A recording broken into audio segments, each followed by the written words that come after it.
New York just settled a lawsuit with Uber and Lyft for $328 million in wage theft. Here is the New York Attorney General. She said drivers work all hours of the day and night and take people wherever they need to go. For years, Uber and Lyft systematically cheated their drivers out of hundreds of millions of dollars in pay and benefits while they worked long hours in challenging conditions. She's right. It can be long hours and it can be challenging conditions. I don't know if she's right about cheated me out of money. Maybe there's some sort of ding in the system that I'm not aware of, but I know that every trip I take, I choose to take it. And I knew what that price was. I knew what the miles were and knew what the time was. So I don't feel cheated. The outcome for drivers is a $26 an hour minimum wage here in the state of New York. It's going to start 1 January. And there'll be some paid sick leave. I'll let you read the details in your Uber and Lyft app on how that's all going to work out. That $26 an hour is for active time, meaning that you're on your way, you've accepted a trip, and you're on your way to pick up a passenger, and then you've picked up the passenger and you've dropped them off. If you're sitting around parked trying to accept the perfect trip, you're not going to get $26 an hour. So here's some of my confusion and some thoughts about this. I make $34.53 an hour online, not even active time, just totally online. That means if I work a 10-hour day, I'm making $340.53 or something like that, $345. So I'm already making more than minimum wage. And so it's confusing. And maybe there are drivers making less, right? So if this is me, a profitable driver, and this is the new $26 an hour minimum wage, there's unprofitable drivers making less.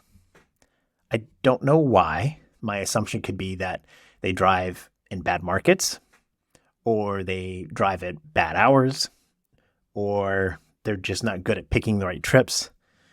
I don't know. But nonetheless, is that they're making less. And basically, in essence, this law is saying it's unfair to those drivers. So where's the money going to come from? If you're going to pay those drivers more, the drivers that are making whatever, $17 an hour, or maybe more, whatever they're making, where's that money going to come from? It can't come from Uber and Lyft in the sense that they are already unprofitable companies. They don't have any more money to give. The second option would be that it's going to charge riders more. And if you need to pay people more, well, the riders have to pay. But which rider?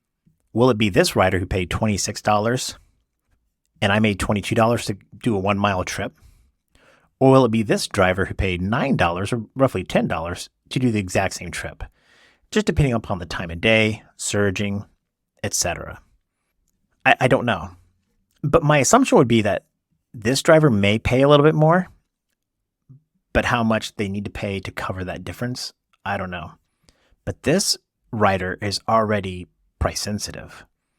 So I don't think you're going to get more money out of this one. Now let's talk about where I think the money's going to come from. First, a quick economics lesson. Economics 101, this idea of minimum wage.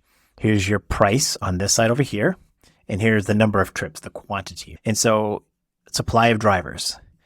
If the drivers are going to make just $10 or whatever an hour, the supply of drivers would be really low. But if the drivers could make $100 an hour, the supply of drivers would be really high. Now, the demand for rides, though, if all the trips were $100, very few people would want to take an Uber or a Lyft if it's too expensive. But if the rides are really cheap, a lot of people will want to take them. And supposedly, according to New York State, there's a gap, right? 26 is what they want everybody to make, which means that the rides have got to cover that cost.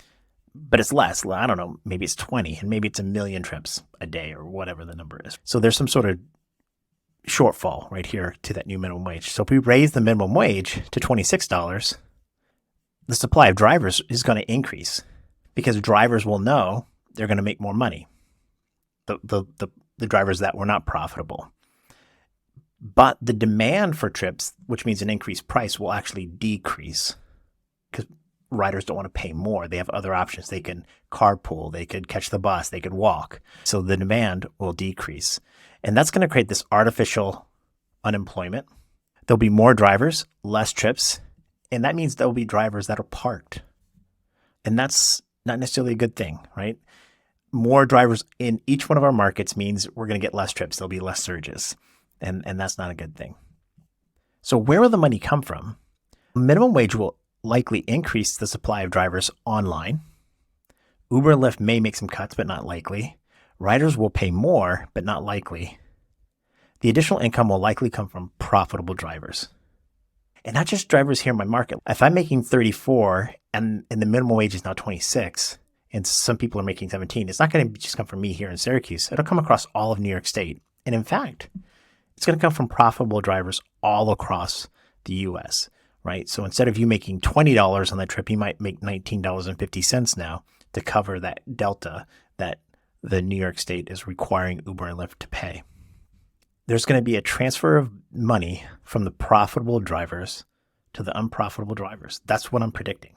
So I think in essence, to summarize, it looks good on the surface when we think we're going to get ours. We're going to get our share, right? When we use the power of the government to force our employer or whoever to do what we want, to bend to our will. But it's not going to happen for free.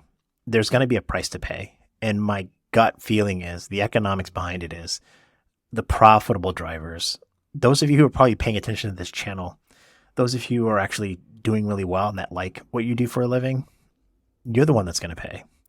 But the ones that are not making enough, we're going to cover that. I hope you're safe. Hope you make a lot of money this weekend. And just know that I'm cheering for you. Bye.